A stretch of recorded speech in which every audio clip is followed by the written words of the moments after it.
Ilang araw na raw hindi nakakadalaw ang partner ni FPRRD na si Hanilet Avancenia sa kanyang detention facility sa ICC sa The Hague, Netherlands. Ayon yan sa dating spokesperson ng dating Pangulo na si Attorney Harry Roque.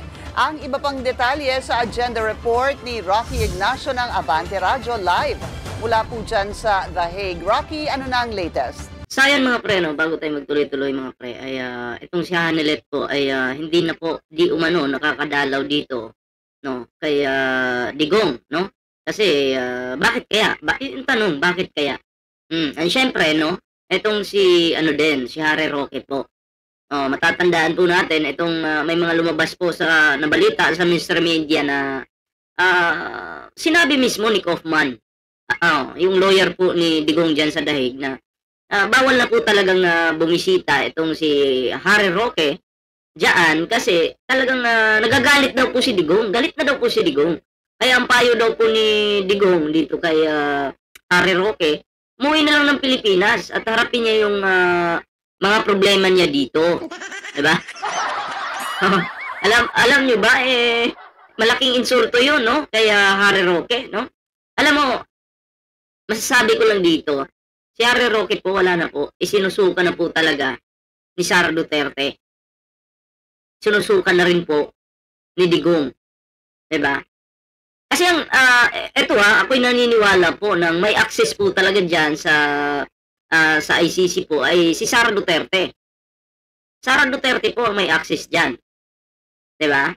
Sino ba yung palaging nasa Dahig? Sara Duterte. Si Hanilet, nasan po ngayon?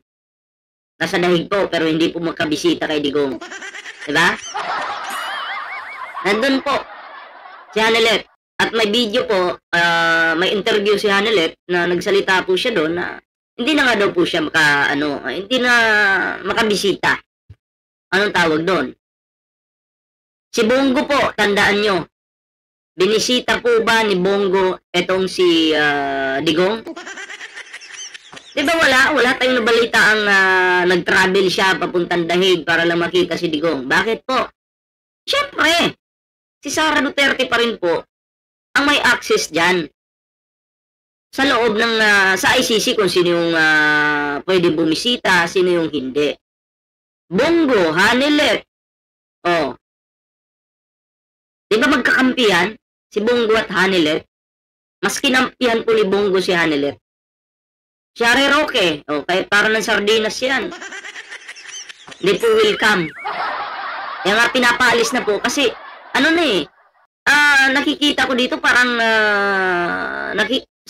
siguro sa tingin ni Sara, wala namang nagagawa na si Harry Roque yung tama. Akalain mo, lawyer ka? Pasayaw-sayaw ka, para kang tanga dyan. Puro na lang pang-aasar yung ginagawa mo. Tama ba yan? Tama po ba yun? Hindi, syempre, di ba? Kaya, pansin nyo po, ang tatlo pong ito, hindi na makabisita kay Digong. Diba? Matagal na silang magkaaway. Noong 2022 pa lang. Ayaw ni Sara na tumakbo, with Bongo. Matatandaan ang PDP laban na hawak ni Bongo, binira ni Sara. Diba? So, teka lang. Si Digong kasi yung may pakanan nito no? Si Sara Duterte at Bongo, pinatakbo kasi ni Digong Pero nanalo naman sila. Ang tanong ko dito, bakit may samaan ng loob? Bakit ganon? Ano to, may inggitan ba? Pagpasa hanggang ngayon po, hindi po sila magkasundo. Pati po yung mga DDS vloggers, nag-aaway-away na rin po. Hindi rin po sila magkasundo. Diba? So ano pong ibig sabihin yan? Ano pong ibig sabihin yan? Kaya ba nilang hawakan yung Pilipinas kung sakaling isa sa kanila maging presidente sa 2028? Mahirap po, magkakagulo-gulo lang. Kasi ngayon pa nga lang sa pamilyang Duterte, hindi po sila magkasundo. Hindi po sila magkasundo. Diba? Paano pa? Sa 2028, mga vloggers ka nila, sila nag-aaway-away. Anong pinag-aawayan ng mga vloggers, ng mga DDS? Pera! Yung panguhot-hot po nila sa mga OFW. Yun po, pera yung pinag-aawayan nila. Diba? So, anong tawag doon? Nakakahiya, diba? Nakakahiya, diba? Si Kaufman po mismo, sinabi niya publicly, yung patungkol dito kay Harry Roque, binira po niya si Harry Roque publicly. Oh. Diba? So, wala po tayong ano dyan. Oh, kitang-kita naman natin na ang lahat ng ginagawa nila ngayon, hindi po sila magtatagumpay dyan. Dahil ano po sila eh, yung ma-pride. Okay lang naman maging ma-pride ka basta nasa tama ka. Mali-mali na eh. Tapos yung pride nila, 7 pesos lang. Oh. Diba? So, anyway, bago tayo magtuloy-tuloy sa ating reaksyon, mga pre, ayan ha, hindi pa naka-subscribe sa ating YouTube channel, oy, mag-subscribe na kayo dyan. Oy, nasa ano na tayo? Ilang subscribers na ba tayo, mga pre? Nakalimutan ko. Yung second channel po natin ay, wait lang ha.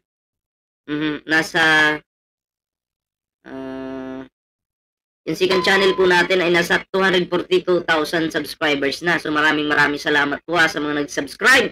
At syempre sa ating main channel po ay nasa 126,000. Maraming salamat din sa mga sumusubaybay dun sa main channel natin. No? Meron tayong TikTok, may Facebook po tayo. Ayan na, sana po inyong suportahan yan mga pre. Ayan na, so yun na nga, no? Bigyan natin ito ng reaksyon, panoorin po natin.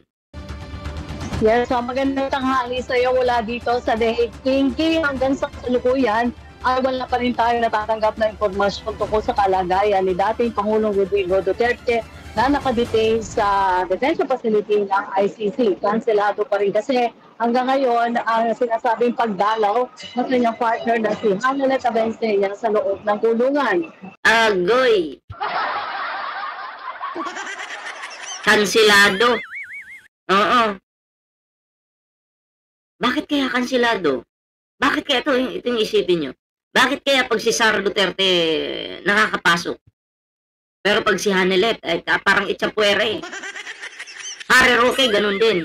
Ano ba kasi mga ambag nila? Ano ba mga ambag nila? Wala, di ba? Ano lang, siguro mapapatanong na lang tayo. May money involved ba?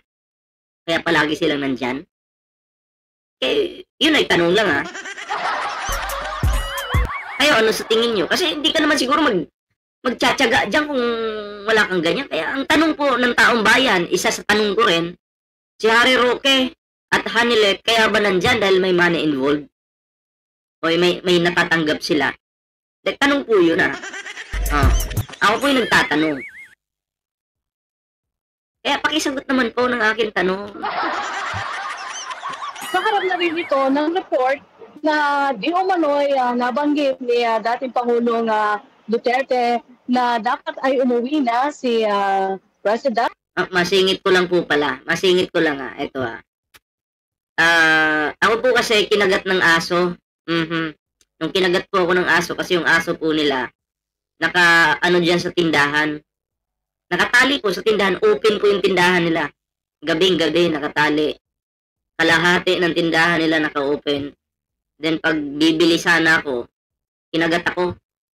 Abay, ang sabi ng may-ari ng tindahan, hati daw kami sa pag ng aso, yung babayaran ba. Sabi ko, wag na, ako na lang sasagot.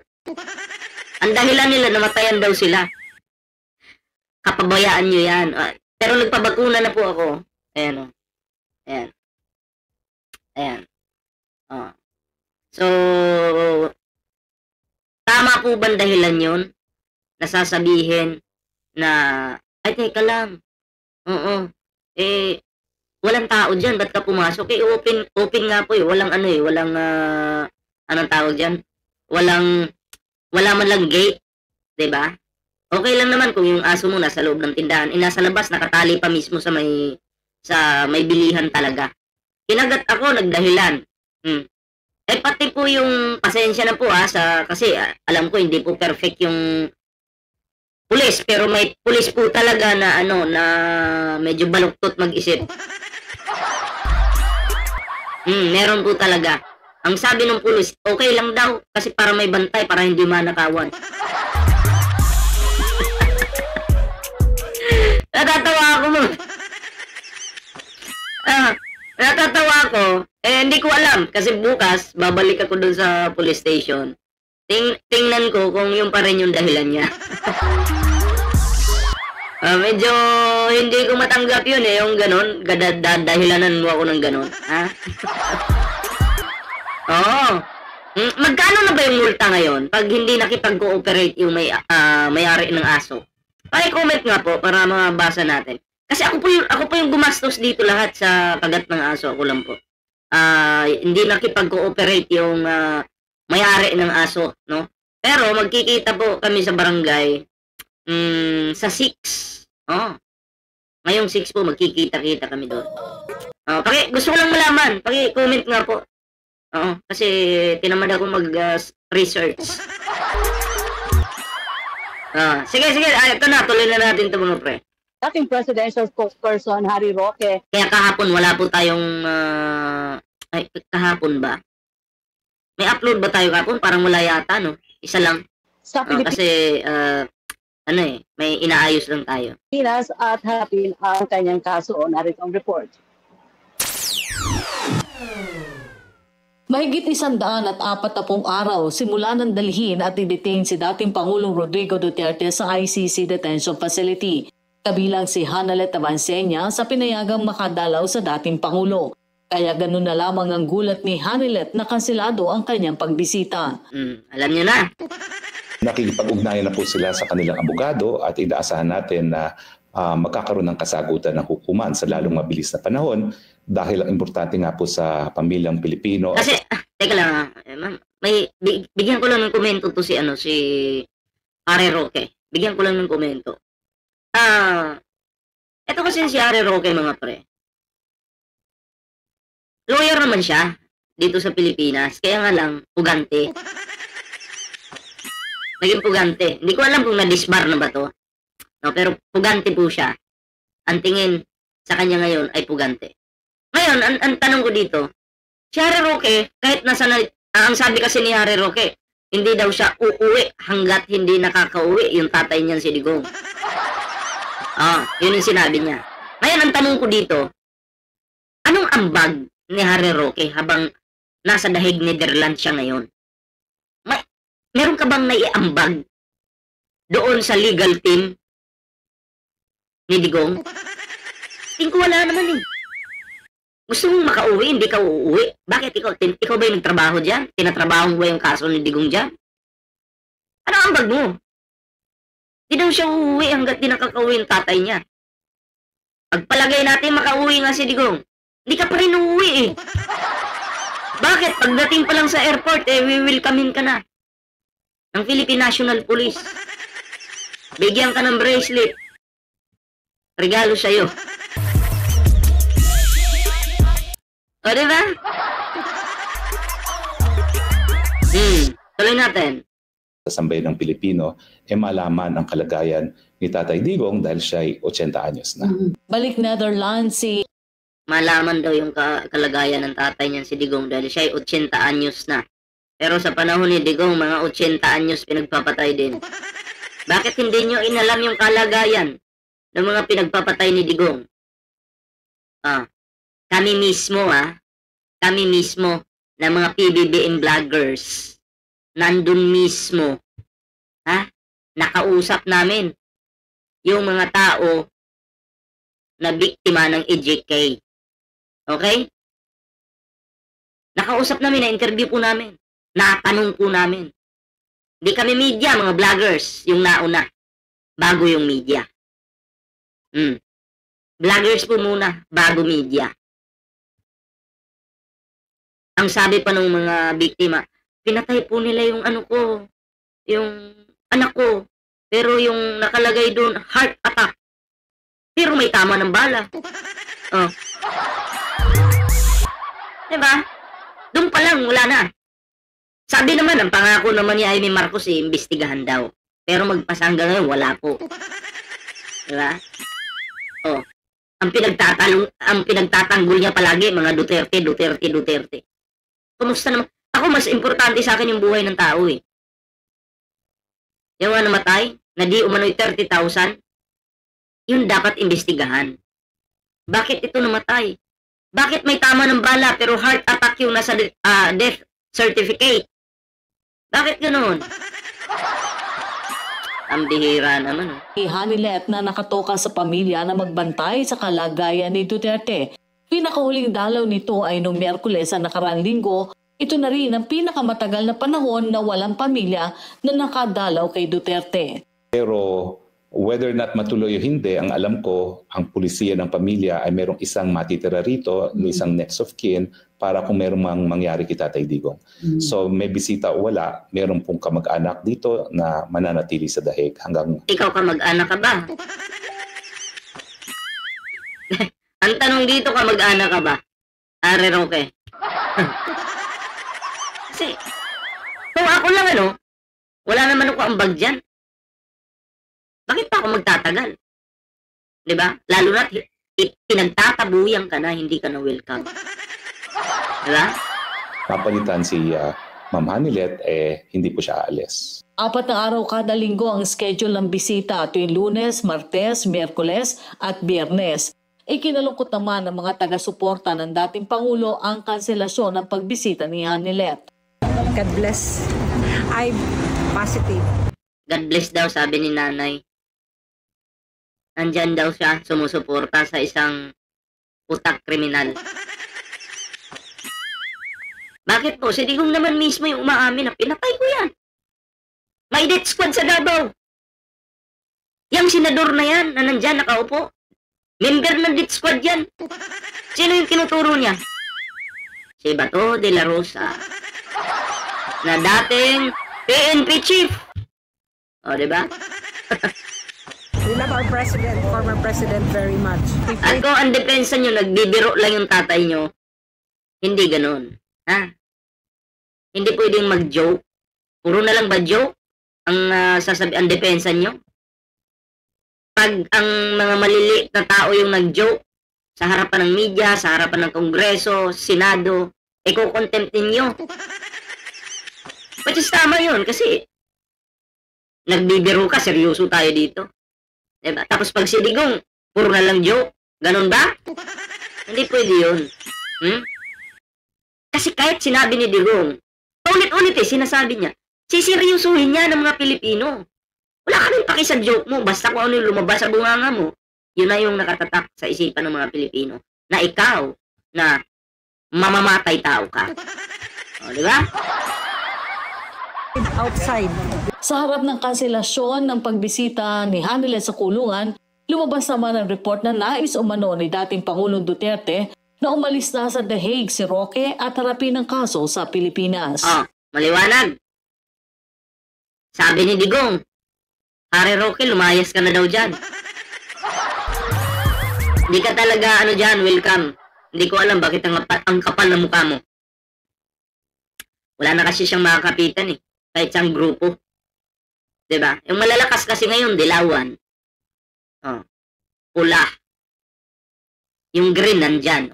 Sa tatlong yan, wala ka na, Pare Roque. Sinusuka ka na ng kagrupo mo dati.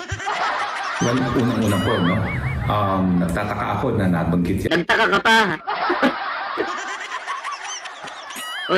Huwag ka na magtaka, Pare Roque. Sundin mo na lang yung sinabi ng tatay mo. Para hindi ka tawagin pugante, nakakahiya naman, lawyer ka tapos pugante ka. Yan ni Mr. Kaufman, kasi sinabi ni Kong Pulong. Ang expectation ko po, noon kay Harry Roque, nandun.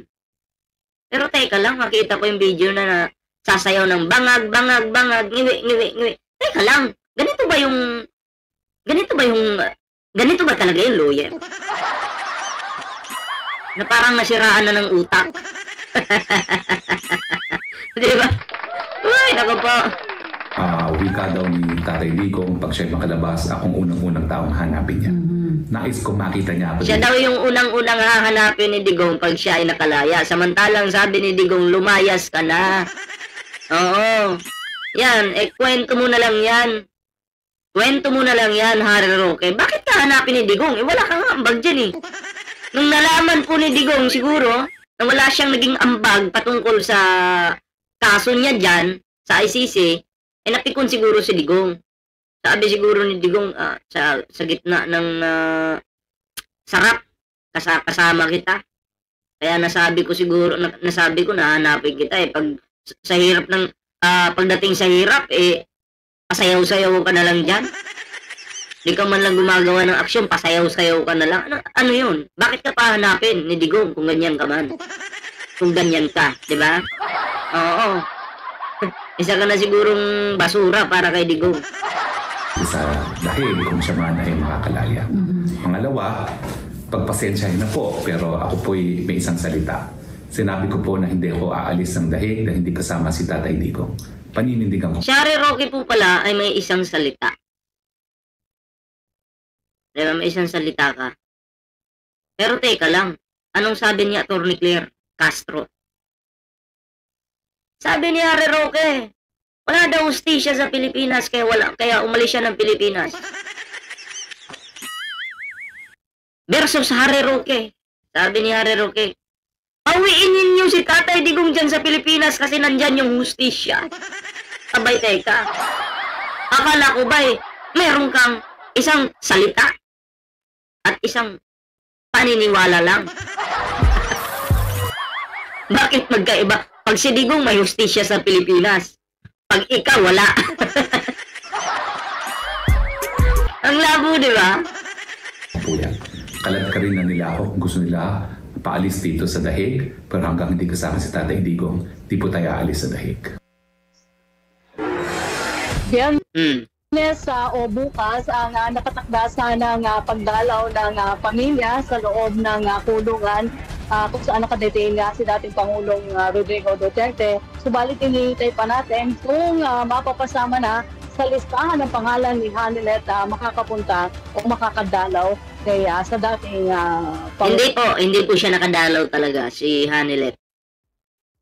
May video po na sa isang interview, no? Meron siyang video si Hanilet. Di po nakadalaw. Yun nga yung tanong dyan, Rocky. Nakita ko din yung interview mo kay Attorney Harry Roque. Walang naging dahilan na sinasabi kung bakit biglaan na lang ay hindi pinayagan si Hanilet na makabisita kay dating Pangulong Rodrigo Duterte. Walang dahilan na naibigay? Ito sa walang dahilan na naibigay. Ito ay para sa akin lang Di umano kasi ang may karapatan dyan si Sara Duterte, ang may kumbaga tawagin natin ang may susi. Kung hindi po aprobado ni Sara Duterte, hindi ka makakapunta dyan. Alam naman po natin, Hanilet, Sara hindi magkasundo. Hanilet, Sara hindi magkasundo. Si Sara Duterte at Bongo hindi magkasundo. Hindi sila welcome doon, di ba? Si Harry Roque, okay pa nung una, pero ngayon biglang hindi na pwede. Walang ambag Bisita-bisita ka, wala ka nang ambag. Diba? Okay sana kung hindi ka naging pugante, Harry Roque. Kung hindi ka naging wanted dito sa Pilipinas. Siguro, yayakapin ka pa ng mga Duterte kasi kahit paano may magagawa ka sa Pilipinas Diba? Bilang isang lawyer. Pero, pugante ka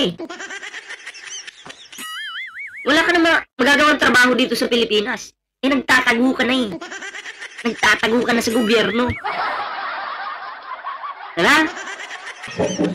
Yes, Pinky, ang pinakausap nila, kiusap nila na hintayin na lang muna yung ginagawang pakikipag-usap ng pamilya sa kanilang abogado at para linawin kung bakit nga nagkaroon ng kanselasyon ng pagbisita si Ms. Hanilet.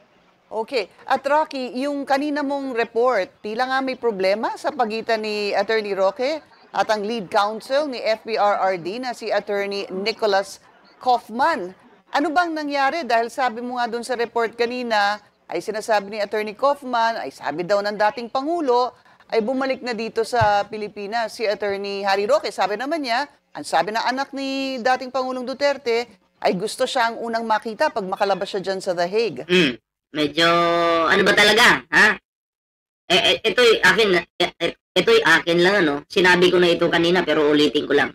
Siguro napansin ni Sara Duterte at Digong na si Harry Roque ay wala nang nagiging ambag dito sa kaso na to. Kaya, ano pang silbi? Ano pang silbi? Bakit papayagan pa nila si Harry Roque na makapasok dyan? Sayang lang sa oras eh. Ano pang silbi? Puganti ka na? Wala ka na magagawa sa Pilipinas. Ano pang may ambag mo sa pamilya ng Duterte? Sige nga. Wala na. Kiki na itanong din natin yan kay Atty. Harry Roque kung posible bang kung meron man silang iringan ni Atty. Kaufman. Pero ang binanggit lang niya talaga sa atin ay maging siya ay nagtaka kung bakit nasabi ito ni Atty. Kaufman. Siyempre, si Kaufman po, hindi naman yan magsasalita. Si Kaufman ang saloobin lang niya. Siyempre, bago yan magsalita, may permission yan ni Digong. Mag-uusap muna sila. Halimbawa, ako si Kaufman. Digong, ano ba tong si Harry Roque? Wala na naman itong naging ambag sa kaso. Panira lang to eh. Baka ito pa yung makasira at lalong hindi ka makalabas dahil dito kay, Harry Roque. Ano ba ang desisyon natin dito? Ang suggestion ko bilang isang lawyer mo, ang gawin natin, pauwiin na lang ng Pilipinas yan. Kasi sagaba lang yan dito eh. Diba? Yan yung nakikita ko dyan. Sabi naman siguro ni Digong, sige, wala naman talagang naging ambag na.